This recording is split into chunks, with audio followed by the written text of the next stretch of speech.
Hola nuevamente a los que ya me han visto en el primer seminario. Bueno, soy el doctor Daniel Fassi, yo soy el coordinador de Fisiología de la Sangre, soy jefe de trabajos prácticos de la Unidad Académica 1 de Fisiología y Biofísica y además soy médico hematólogo. Vamos a dar lugar al primer video de este último seminario de la rotación de sangre, que corresponde a la segunda parte de la hemostasia, que es hemostasia 2, que se refiere a coagulación y anticoagulantes, fibrinolíticos y antifibrinolíticos. ¿Cuáles son los objetivos que vamos a desarrollar durante estos tres videos? Uno es la coagulación sanguínea. Vamos a ver sus características, componentes y la teoría celular o modelo basado en células, en la forma en que se explica la coagulación al día de hoy. Vamos a ver cómo se controla esa coagulación sanguínea a través de los sistemas anticoagulantes naturales como la antitrombina, el sistema de proteína CIS y otro que se llama inhibidor de la vía del factor tisular, esa es la sigla en inglés, TFPI.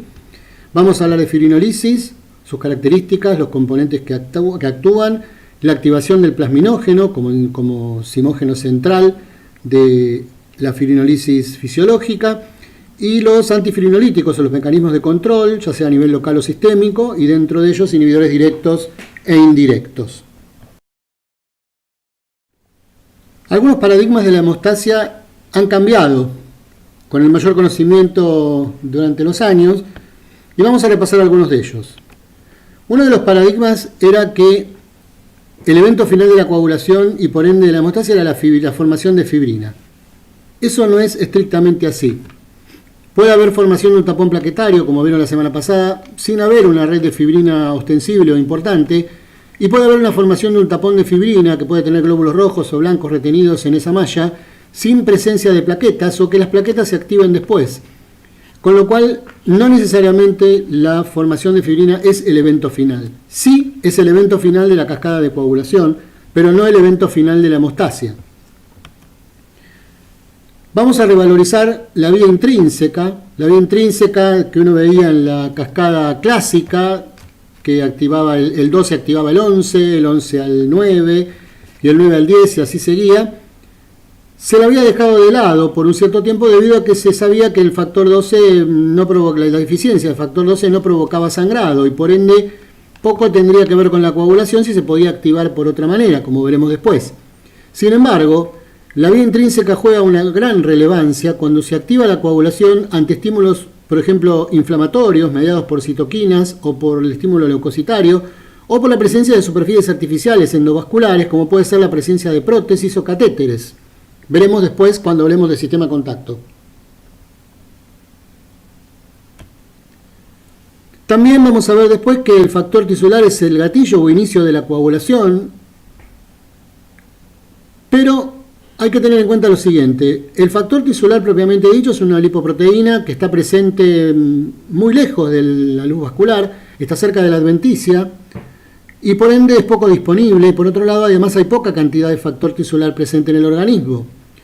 Por eso hay determinados fosfolípidos que se van a expresar y que vamos a ver después, como la fosfatidilcerina en la membrana de algunas células, que cuando se activan pueden adquirir actividad de factor tisular. Esas células son las plaquetas activadas por cualquiera de los agentes agregantes que forman parte del tapón plaquetario, los neutrófilos y los monocitos activados y el endotelio.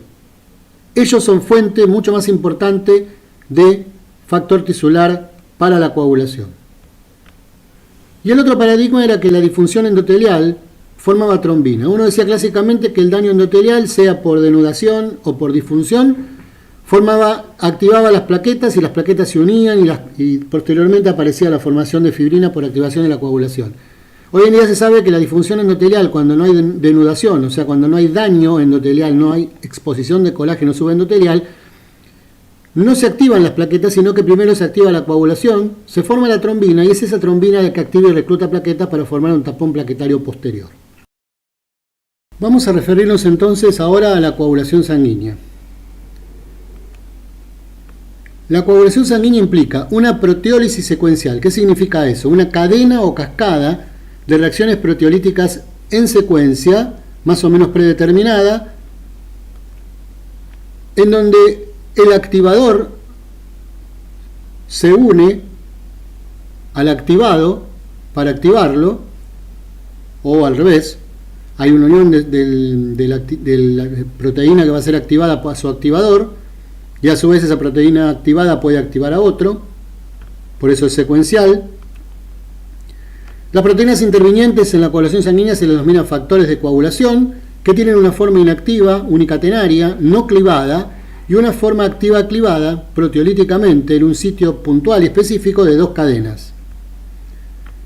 El modelo basado en células es el modelo actualmente utilizado para describir la cascada de coagulación, en donde se produce la unión de los factores a superficies fosfolipídicas con carga negativa como la fosfatidilcerina, que aportan las células que ya comentamos en su momento a fin de aumentar la interacción enzima-sustrato y liberarlos temporalmente de los anticoagulantes o de los inhibidores plasmáticos, que actúan mejor en fase soluble, como veremos después. Finalmente se produce la formación de fibrina por una proteólisis limitada de una molécula plasmática que está en alta concentración, y veremos después, denominada fibrinógeno. Estos son los factores de coagulación.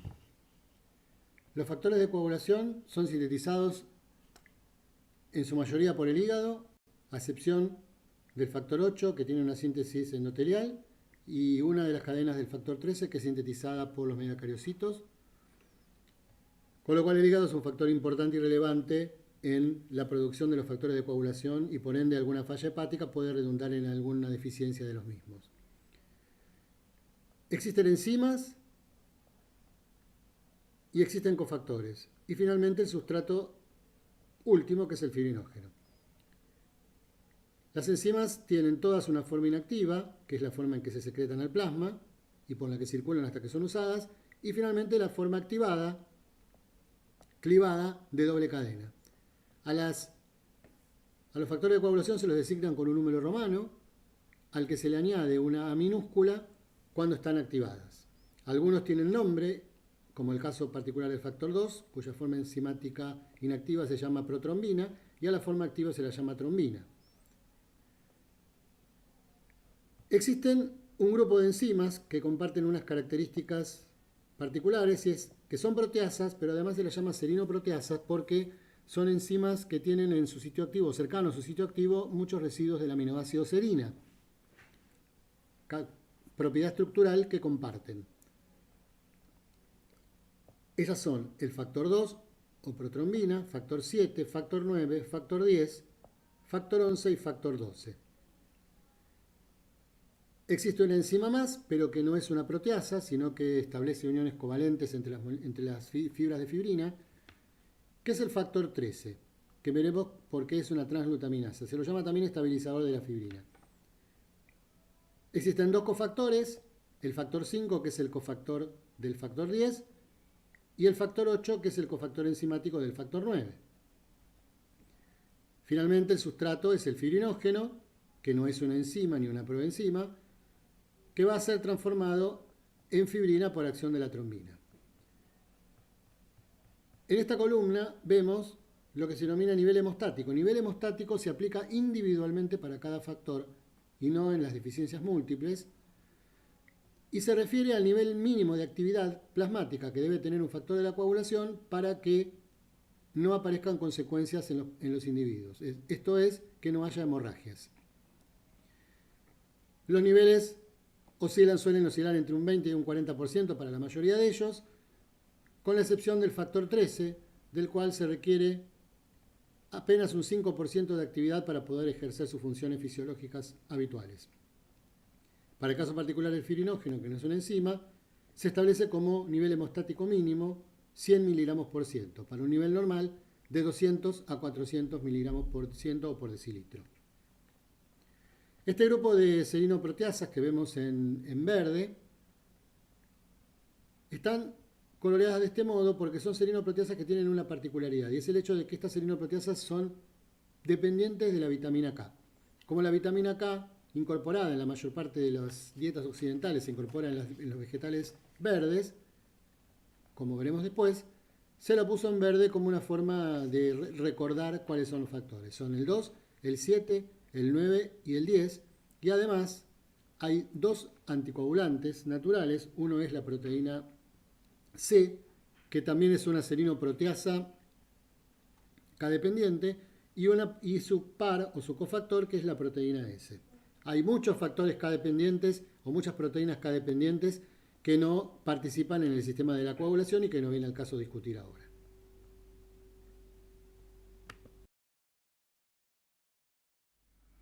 Dijimos anteriormente que había serinoproteasas que necesitaban de la vitamina K para poder ser funcionales.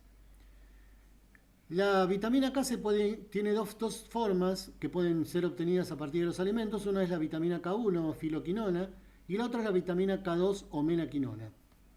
La vitamina K1 es la que nosotros comemos en su mayoría, está presente en los vegetales verdes como por ejemplo espinaca, lechuga, brócoli, repollo, tomate, acelga y otras verduras verdes.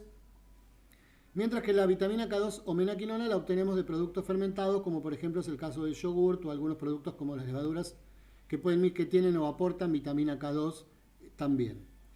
La vitamina K2 es una vitamina liposoluble que tiene esta estructura. Esta es la forma de la filoquinona. Y después tenemos la menaquinona, que tiene cadenas carbonadas largas, isoprenoides, que le dan de alguna manera los nombres. A mayor longitud de cadenas tienen diferentes nombres. La que tenemos acá abajo es la vitamina K comercial del fármaco, que es la vitamina K3, que no es fisiológica. Como todas las vitaminas liposolubles, la vitamina K se absorbe en el intestino delgado junto a las sales biliares y los ácidos grasos, ¿sí? Y el requerimiento diario es de aproximadamente 1 a 2 miligramos. ¿Cuándo puedo tener yo falta de vitamina K si no la como? ¿Sí? Si no la absorbo. Bien, por la razón que fuera. Una puede ser, qué sé yo, la insuficiencia de sales biliares, otra puede ser una mala absorción intestinal por un problema del intestino, entre otras cosas. A veces el sobrecrecimiento bacteriano que provoca lo que se llama una disbacteriosis, que puede ser espontánea o generada por la selección de gérmenes por antibióticos, puede llegar a provocar un desbalance en la cantidad de vitamina K producida en las bacterias del colon. Y después, la causa más importante de vitamina K de deficiencia de vitamina K es la inducida por nosotros, que es cuando nosotros damos antagonistas de la vitamina K, que son drogas anticoagulantes, a las cuales llamamos dicumarínicos y que después le daremos un mínimo comentario.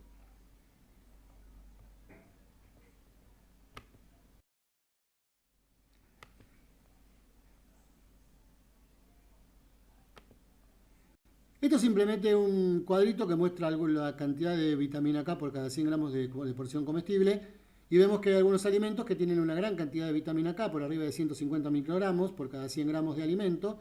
Y acá tenemos el brócoli, coliflor sobre todo, y el repollo, con algunas otras verduras verdes.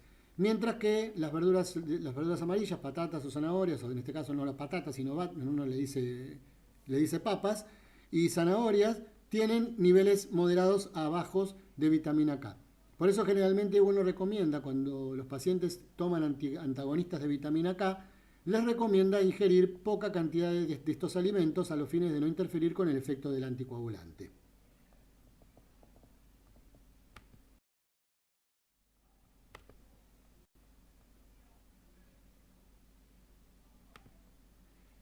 Pero ¿qué es lo que hace la vitamina K? ¿Por qué es tan importante para la actividad de las serinoproteasas 2, 7, 9 y 10? Y que, como después vamos a ver también, hay otra serinoproteasa que es un anticoagulante natural, que es la proteína C, y su par, la proteína S, que es un cofactor, que también son K-dependientes. Si bien no son las únicas proteínas K-dependientes, hay muchas proteínas K-dependientes en el organismo que no vienen al caso ahora. ¿Qué es lo que hace la vitamina K? La vitamina K tiene una forma reducida, ¿sí?, que entra en una reacción catalizada por una carboxilasa microsomal hepática, que lo que va a hacer es a la proteína que se acaba de sintetizar, el factor de coagulación K-dependiente, carboxilarlo en un residuo glutámico en el último carbono, que es el gamma. Por eso se llama gamma carboxilación. Esta gamma carboxilación le otorga un carboxilo adicional a esa proteína, ¿sí? Y lo que va a hacer de esta manera, al tener una carga negativa adicional, es establecer o permitirle establecer puentes cálcicos con fosfolípidos con carga negativa, como la fosfatidilcerina, y de esa manera ligarse a las superficies, condición fundamental para que las serinoproteasas puedan actuar en la cascada o en el modelo celular de la coagulación relativamente libre de la acción de los anticoagulantes naturales, como veremos después. La consecuencia de esta reacción es que la vitamina K se oxida y se transforma en esto que se llama vitamina K epóxido. Para poder reentrar en el ciclo, la vitamina K epóxido debe ser reducida y existen una enzima que se llama vitamina K epóxido reductasa, o la sigla en inglés es VCOR, V corta COR con K, que va a sufrir y vamos a tener una primera reducción que va a determinar la vitamina K y después nativa, y después finalmente vamos a tener una nueva forma reducida a través de otra reductasa para volver a entrar en el ciclo de carboxilación. Este ciclo se va repitiendo todo el tiempo a los fines de carboxilar a los precursores de los factores de la coagulación y que estos factores salgan convenientemente carboxilados para que sean funcionales. Los anticoagulantes denominados antagonistas de la vitamina K o dicumarínicos van a actuar inhibiendo esta enzima, cortando el ciclo a este nivel. De esa manera van a acumular vitamina K epóxido y van a cortar el ciclo de carboxilación, con lo cual van a salir factores hipo o acarboxilados hacia la circulación y por ende, si bien va a haber una cantidad de factor normal, la actividad de factor va a estar reducida, merced a que no van a tener o van a tener muy reducida la capacidad de establecer uniones cálcicas y unirse a las superficies, condición fundamental para funcionar en la cascada de coagulación.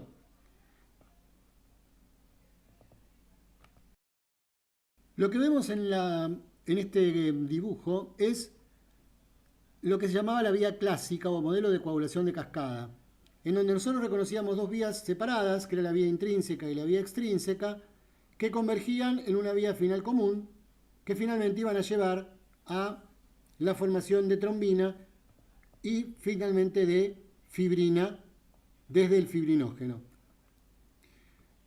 Se lo llamaba vía intrínseca porque aparecía un factor, que era el factor 12, que estaba presente en la sangre en forma circulante, que era el que activaba toda la vía, y otra vía extrínseca porque el factor tisular estaba fuera de la sangre, como vimos en el principio del video, y por eso se lo llamaba extrínseca. La vía intrínseca es más larga, la vía extrínseca es más rápida y más corta.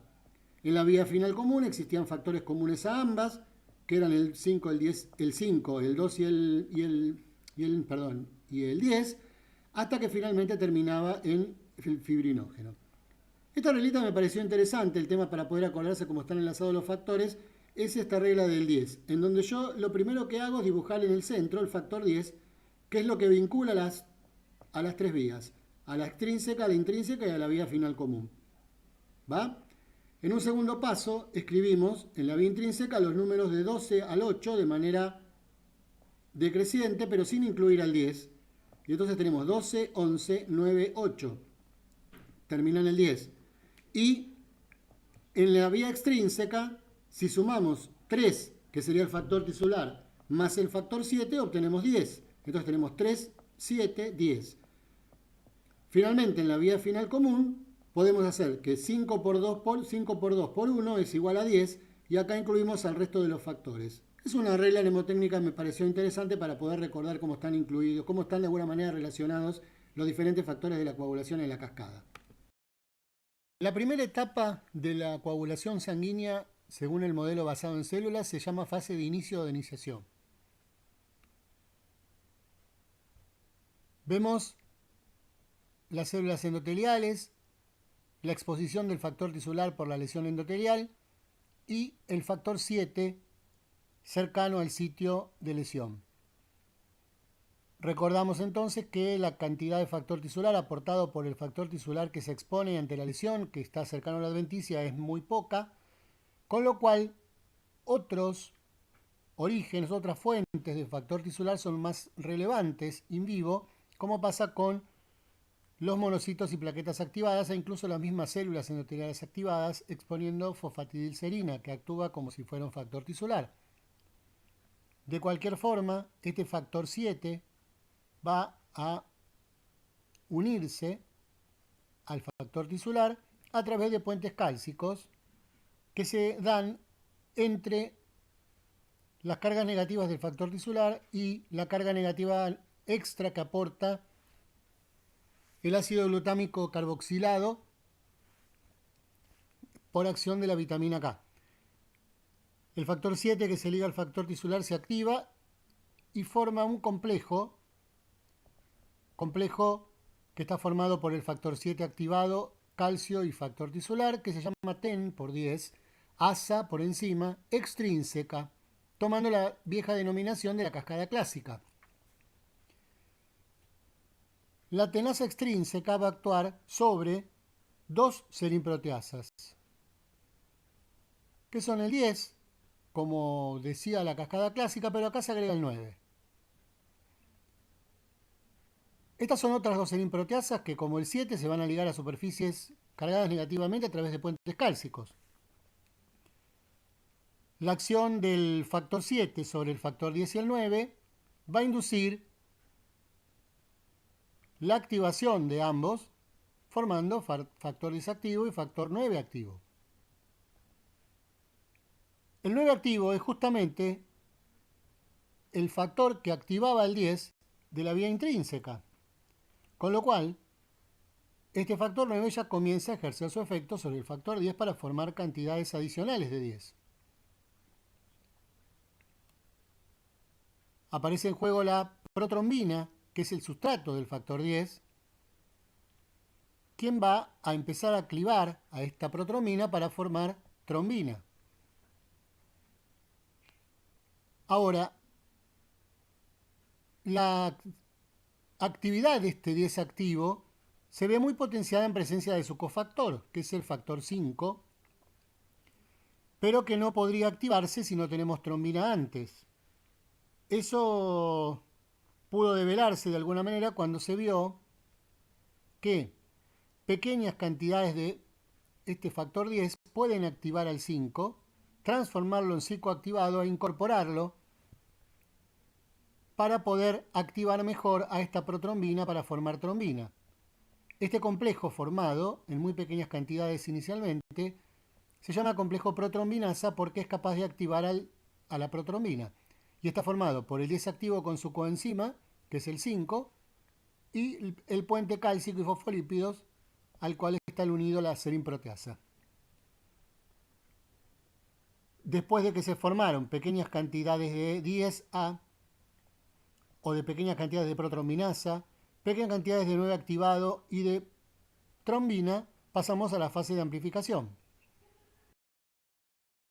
La segunda fase del modelo celular de la coagulación sanguínea se denomina fase de amplificación. Después veremos por qué motivo. Vimos que en la fase de inicio se formaban pequeñas cantidades de trombina por las reacciones que ya dijimos en la diapositiva anterior. También el endotelio libera factor de von Willebrand, el von Willebrand se expone para después activar a las plaquetas y además algunas plaquetas han quedado todavía en reposo y tienen, entre otros, ligados al factor 11. Uno de los efectos iniciales de la trombina es activar a las plaquetas en reposo y transformarlas en plaquetas activadas. Las plaquetas activadas cambian de forma, emiten prolongaciones similares a pseudopodios, se tornan esféricas y además expresan una serie de glucoproteínas, pero entre otras cosas, algunas de las plaquetas del tapón plaquetario pueden expresar en su superficie fosfatidilcerina y la membrana transformarse en un factor tisular extra y muy importante para la cascada de coagulación. La trombina también puede actuar sobre el endotelio, induciendo la liberación de factor de von Willebrand e induciendo otra serie de actividades, sobre todo a través de su receptor, entre los cuales después veremos está también la de exponer la fosfatidilcerina para poder tener una actividad de factor tisular, en el caso del endotelio activado. La trombina, además, es capaz a través de receptores que se denominan PAR, que sería la designación de receptores activados por proteasas del 1 al 4, actúan sobre leucocitos, particularmente sobre monocitos, induciendo la activación de este monocito y también mayor fuente de factor tisular a través de la expresión de fosfatidilcerina en la superficie de la célula. Sobre la plaqueta activada se habían formado o se habían unido factor 9 activado y el factor 10, como así también factor 10 activado que se había formado en la fase de iniciación, y teníamos también protrombina, además de la trombina que ya teníamos preformada. La función más importante de la trombina en esta etapa es la activación de los cofactores. Los cofactores son dos, el cofactor 5, que es cofactor del 10 activado, y el cofactor 8, que es cofactor del 9 activado. El factor 5 entonces va a quedar incorporado al factor 10 o cercano al factor 10 formando la protrombinasa, que es la que después vemos que va a activar a la protrombina.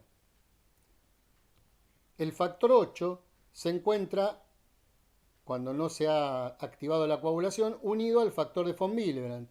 Esto es debido a que el factor 8 es muy inestable en la sangre si no está ligado al factor de von Willebrand y lo que permite es que este factor 8 tenga una vida media adecuada. Por otro lado, este von Willebrand libre podría activar a las plaquetas de manera indiscriminada, con lo cual la unión al factor 8 hace que este Willebrand de alguna manera también esté inhibido en su función, porque si no las plaquetas serían activadas en circulación, sin haber ningún motivo. La acción de la trombina sobre el factor 8 lo separa del von Willebrand, que ya puede activar plaquetas, y el factor 8 es incorporado al lado del 9, que es su cofactor, que es su enzima activa. De alguna forma, entonces se forma un complejo que se llama TEN por 10, ASA por enzima, intrínseca porque quedó la denominación de la cascada clásica, de la vía intrínseca. Y lo que va a hacer este 9, formando parte de la tenasa intrínseca, es activar al 10 para formar mayores cantidades de 10 activo. En presencia de los cofactores, tanto el 9 como el 10 aumentan su actividad muchísimas veces, con lo cual la cantidad de trombina que se va a formar después va a ser muchísimo mayor a la que se logró durante la etapa de iniciación. Los complejos protrombinasa también se forman en el endotelio sobre los monocitos activados, lo mismo que los factores 9 y 8 que también pueden estar sobre los mismos. Y acá tenemos también la protrombina cerca para poder ser transformada en trombina. Las plaquetas activadas también tienen entonces encima gran cantidad de trombina y lo que ven acá justamente es que en la fase de amplificación, merced a la posibilidad de activar a los cofactores, yo logro formar grandes cantidades de tenasa intrínseca y grandes cantidades de protrombinasa para formar en definitiva grandes cantidades de 10 activo y grandes cantidades de trombina, que son las que me van a servir para poder formar una red o una malla de fibrina adecuada.